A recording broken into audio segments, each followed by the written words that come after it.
Welcome back to another exciting episode of the Beaver Sports Show. I'm your host, Audrey Wiltz, and here with me, as always, is Alex Crawford.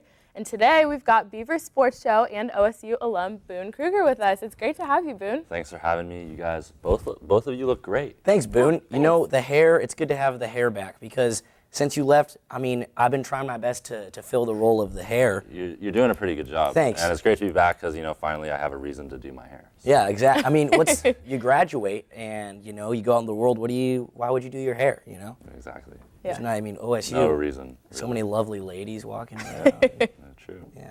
I had to step my game up when I came back. So. Yeah, it's great to have the hair back, great to have you back, and I'm excited for the show today because we're switching it up a little bit.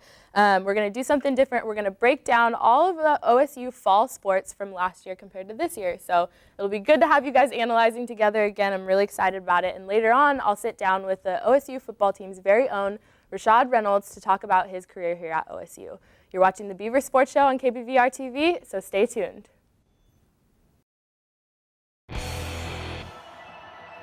From the KBVR TV studio on the campus of Oregon State University, this is the Beaver Sports Show.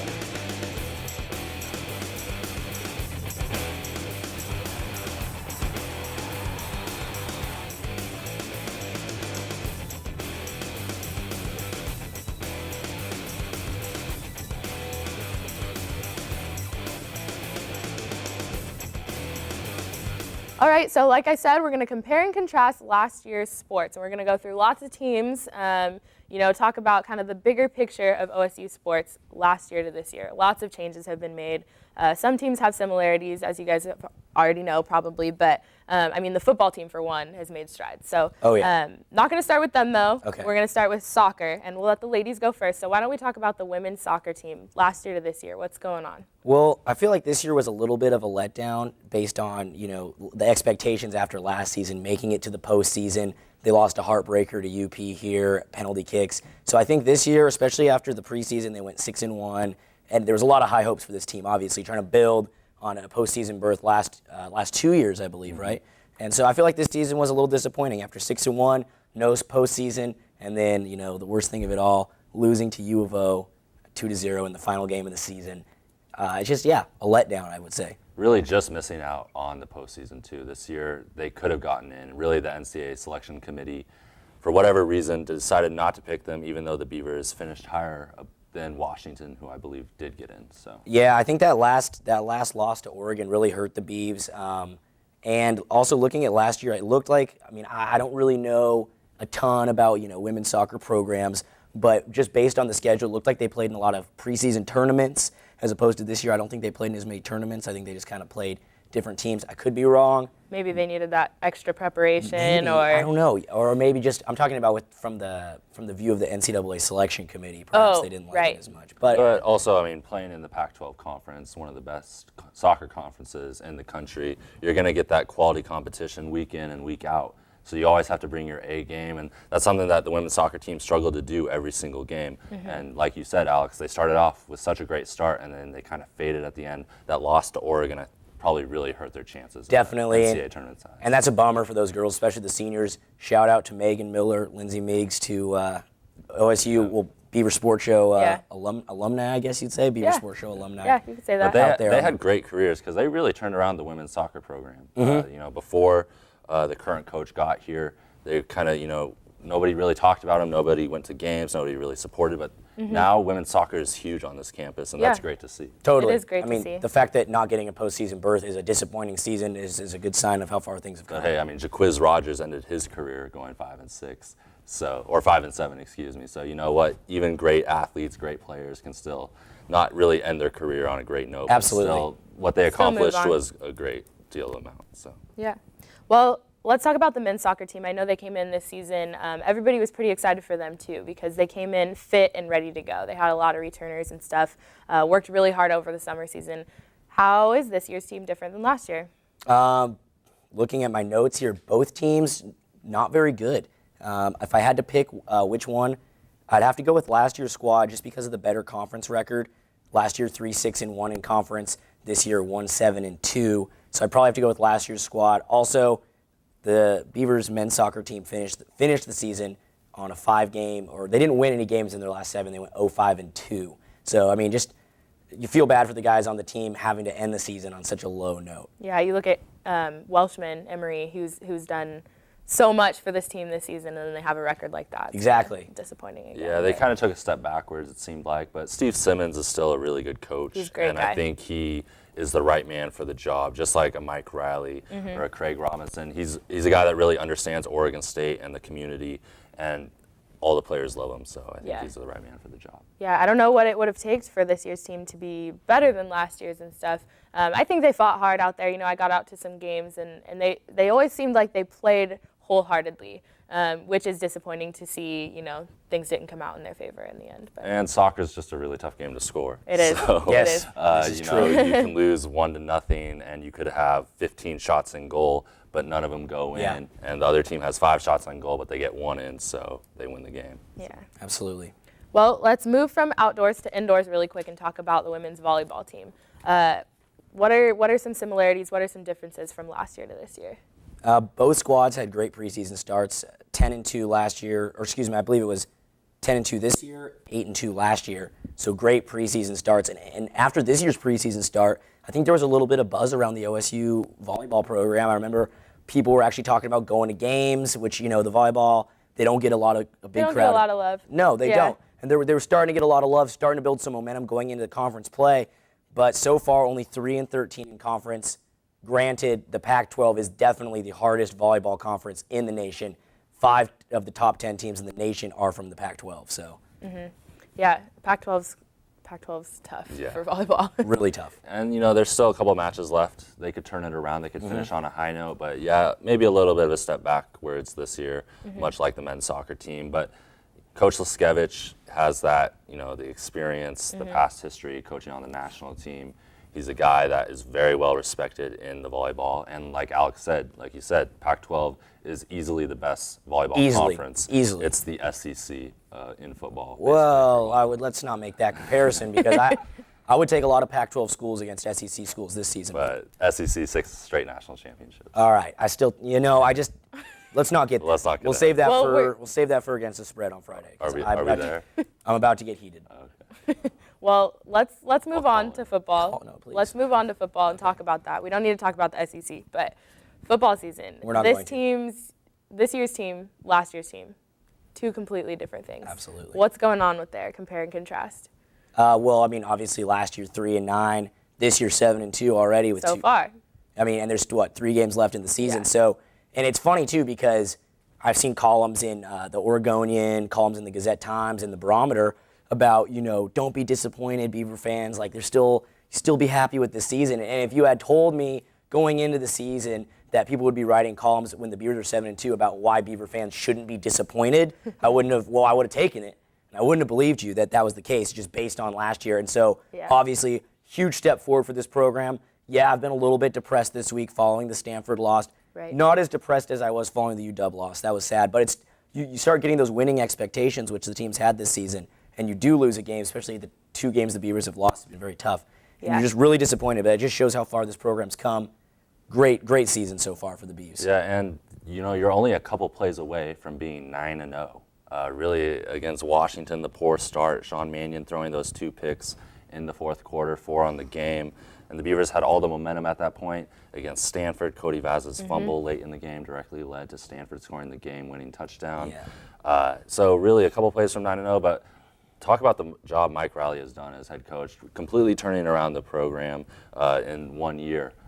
They were on the downward slope, and now they're upwards. Yeah, they have a chance. He was under a little pressure at the beginning of the season. People were talking about Coach Riley. And at 7-2, and looking at the 3 remaining games during the regular season, a very good chance at finishing 9-3, which is, you know, just flipping the records around. Which I think Mike Riley has to be the Pac-12 Coach of the Year this year, even with the job that Chip Kelly is doing at Oregon. Oh, absolutely. I think he's Pac-12 Coach of the Year, and he's got to be in the discussion for National Coach of the Year. Although Bill Schneider, Kansas State's done a great job. I think he's going to win National Coach of the Year. But Mike Riley, can't say enough about him. And, you know, that just sets up such a great civil war this season, which the last 2 years, it's kind of just been, obviously the Ducks will be favored no matter if the Beavers blow Cal out of the water on Saturday. The Ducks will be favored by probably double digits, but that's just because of their offense. But this is the best chance that they've had in the past couple of years. Absolutely. The best Beaver team. This team plays great defense. Having Rashad Reynolds on the show later tonight, he's one of those key guys. Him and Jordan Poyer really ball hawks back there in the secondary. 16 interceptions on the year. Offensively, the progression of Sean Mannion and Cody Vaz being able to come in and win games on the road. And then Marcus Wheaton and Brandon Cooks, two of the best receivers in the country.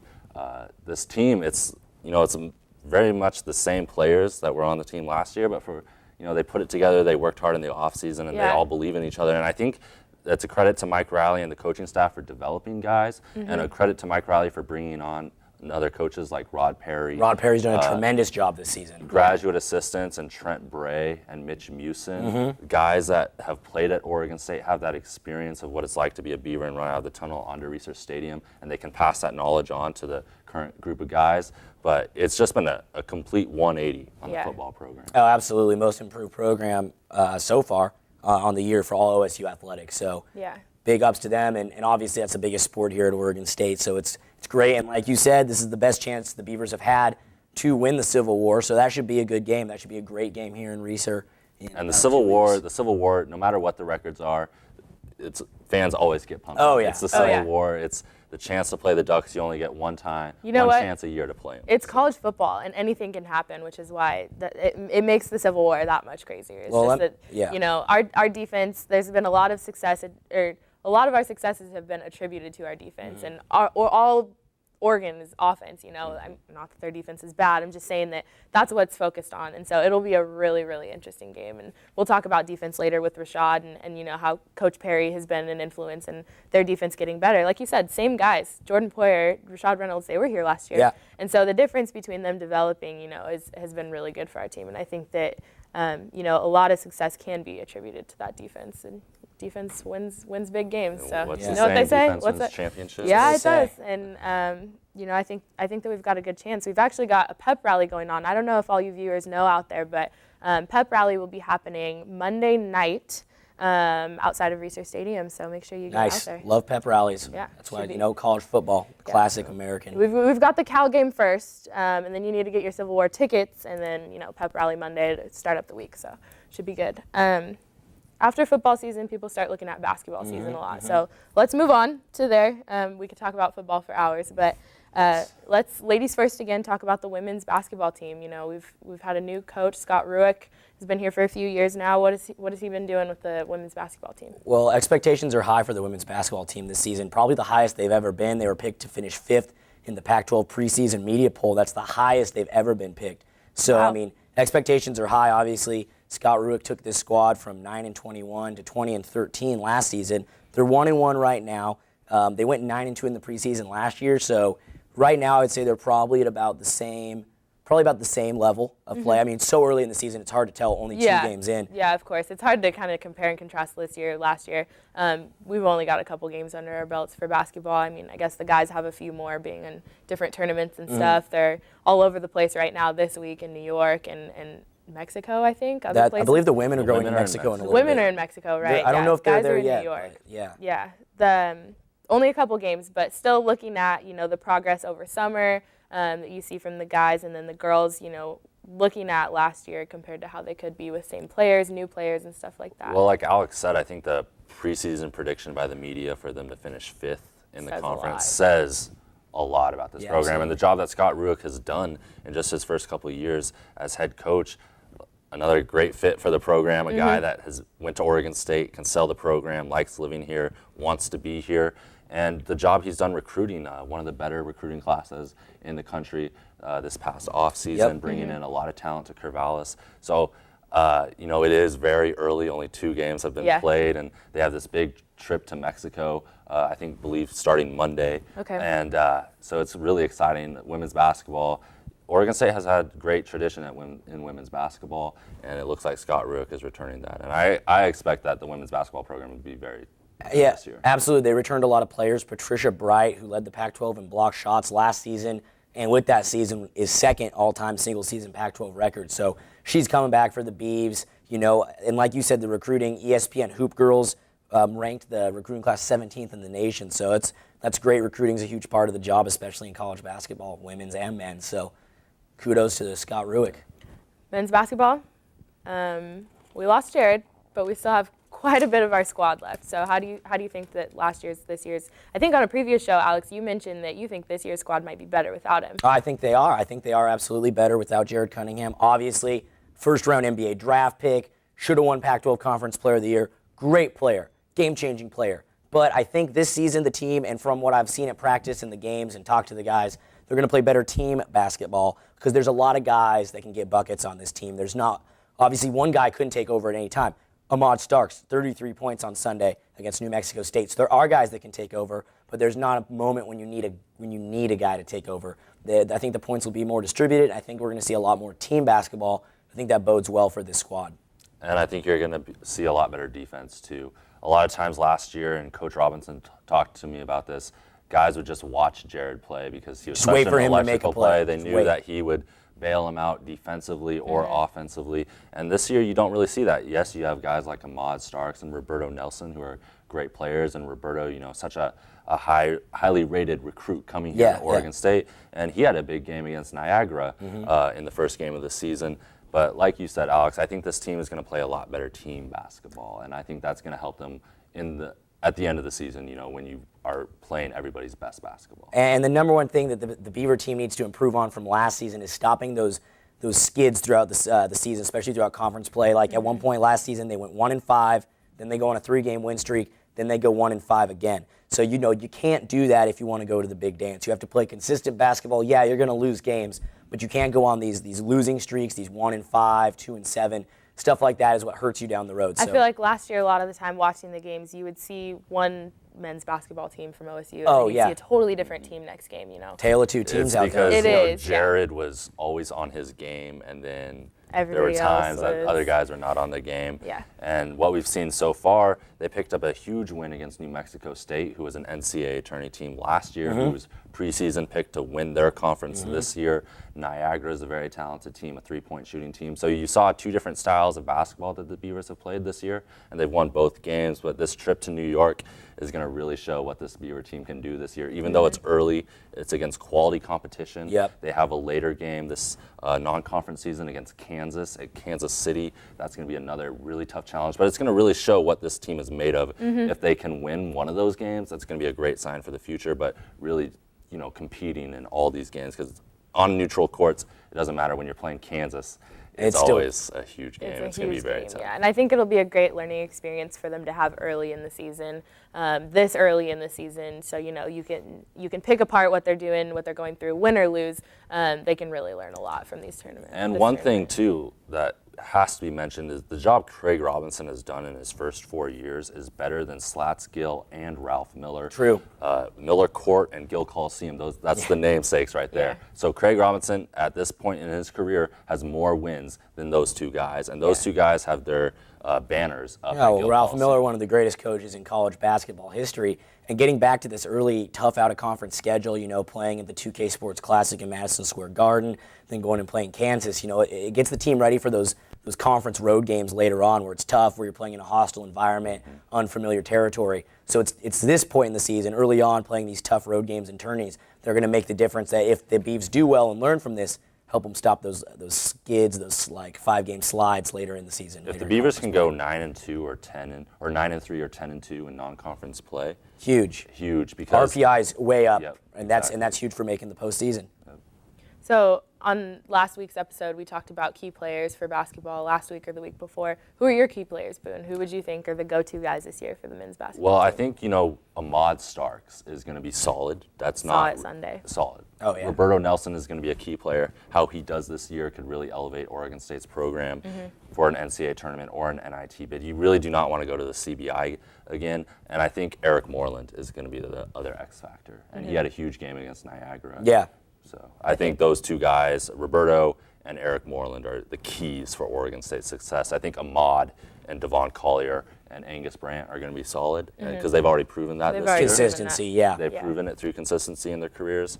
So Roberto Nelson and Eric Moreland, I think, are the keys for the Beaver success. Awesome. Well, I like a lot of what you guys said. It's kind of fun to take a step back, look at the bigger picture of things. Especially with an alumni here like with an Boone. alumni, you know, we're really happy to have you. And I like a lot of what was said today. I think, you know, we mentioned lots of coaches' names, and, you know, OSU is a great place for athletics, and I think that, you know, a lot of players come here because of that atmosphere, because the coaches care. And so, you know, lucky to have our players, lucky to have our coaches all be passionate, lucky to have some sports fans be passionate about, you know, talking about them. So thank you guys so much for breaking down last year to this year. We're going to take a quick commercial break, and later on, don't miss Rashad Reynolds.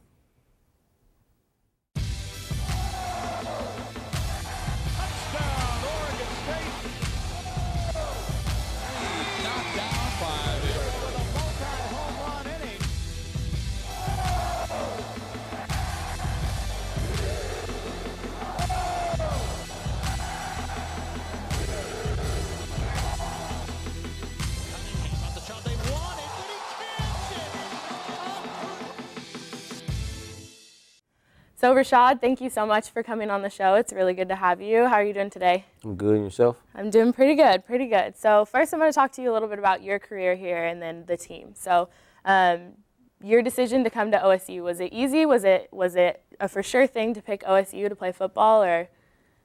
I'll say it wasn't the easiest thing because, you know, it's a lot of good choices out there, but I think once I came on my trip here, it sealed the deal for me. Yeah. And just the atmosphere out here, how much, like, the family atmosphere, the coaches, and I could just tell that these coaches, compared to other coaches, really cared about my future as a person, not just as a football player. Yeah, and that, I know that that's really important to a lot of football players, yeah. too, is how the coaches teach you, you know, growing up. Does it seem like forever ago when you made that decision? Now, you know, a few years back, you look at your decision to come here. That's kind of a weird question now that you're older. Yeah, it actually does. It seemed like a long time. I just remember like it was yesterday, just coming in here, looking at the other guys and just older guys, just trying to mimic the things they did. And now being one of those older guys, it feels a little different, a little weird, but Yeah. you know, I'm open for the role, and just hopefully I'll be able to help the freshmen out. Yeah, do you see a lot of similarities between this year's freshmen and freshman Rashad when you were coming in? You know, just kind of their tendencies, how they handle school and football and that kind of stuff? Oh yeah, most definitely. I can tell that, you know, a lot of them it threw them for a loop. You know, they don't know how to juggle school and football at this level. So, and then just knowing that, you know, the time it takes to be successful at this level is a lot. And I see that in them and also myself. And you know, I think that, you know, they're starting to handle it well as the semester came on. And I think, you know, with the help of all the older guys and Megan and everybody else, it's starting to go pretty well for them. So I don't know if the viewers out there know, but you used to play quarterback in high school, recruited for defensive back. Was that a weird change to kind of give up quarterback and just go, you know, your position now? Yeah, definitely. I played quarterback most of my whole life. And then in high school, I played predominantly quarterback. I played the defense here and there, so it was different just coming here and learning a different technique. But at the end of the day, I think quarterback helped me. Yeah. For playing defense, because I know what quarterback. You know what they do. I know what they look for, and you know the tendencies that they look for in the defense. So just knowing that, I think it helps me out a little more in my position now. Yeah. Do you like defense better now, or did it kind of take a long time to adjust, or? No, I think as soon as the first day I tried it, I liked it. Just because, especially here, it's like we play man to man a lot, so it's like a big challenge. Just to, you know, it's basically me versus you, and at the end of the day, you got to make the plays, and I like that challenge of, you know, going out there and having a light on you and having things just hard, basically made hard for you, and you got to just go out there and make the plays. Yeah. Another thing people might not know about you is that you used to wrestle too for quite a while, all through high school. Do you miss that? Oh yeah, most definitely. I wrestled for a long time. That was actually the first sport I ever did. I was 5 years old, and I did it for 14 years. Started wrestling at 5? Yeah, so I did it for 14 years. Do you have brothers? Did you like wrestle them at home, and that's what made you want to? Yeah. My older brother actually wrestled too, so we both started the same year. And it was just, I think I had the best time of my life when I was wrestling, and I missed it a lot. But at the end of the day, you know, I got a scholarship for football, and I've been focusing on that. But I definitely miss wrestling and watching those guys wrestle up there, and the success they're having. I wish I could be there sometimes. I know our wrestling team's doing great. So, do you think that wrestling kind of overlapped a little with football, just kind of like being mentally tough and physically tough at the same time? Oh yeah, most definitely. Wrestling, the training for wrestling is way different from football, and I think it really breaks you down physically and mentally. And just with that type of training and just learning that toughness and the things it's going to take every time you go out there for a match. I think it helped me for football, and I think, you know, if I could just tell anybody to do that, it definitely helped them out on the field. Yeah. So let's talk about this year a little bit. Things are kind of new with Coach Rod Perry, and a lot of this year's success has been attributed to your guys' defense, which I think is great to see from OSU, especially last year compared to this year and stuff. You know, you guys as defensive backs are on pace to double your interception statistics from last year, which is great. And do you feel like that has a little bit to do with Coach Perry? Yeah, most definitely. Coach Perry, he's an amazing coach. He coached in the NFL for I think like 17 years or something like that. So with all that knowledge that he has and bringing it down to us, I think it just helped every person from top to bottom. And I think it's starting to show in the field. You know, just our reactions on the field and the keys that we do before the game, preparation, and just watching film. You learn a lot from that guy, and he's able to break it down simple, not just for me and Jordan, but also for incoming guys and things like that, which is key for the whole team. Yeah, you talked about the importance of film with me a little while ago, and you know how the coach is able to take each part of film and break it down. You're not just watching film for no reason. You're watching it with a purpose. How important is that, do you think, for this year's season, just for you guys to keep gaining on successes? Do you think that film has had a lot to do with it, besides, really just preparing for each game? You guys take it one at a time. Do you think that film is definitely something like that's more focused on this year? Yeah, I think this year that's the most important thing. And I think in football, period, that's one of the most important things. Just like, cheating on the test. The film is right there, and the test is on Saturday. So if you have, the more film you watch, the more, prepared you're going to be for the test. So I guess just watching film, you get to learn tendencies, and then you get to just know what they're going to do.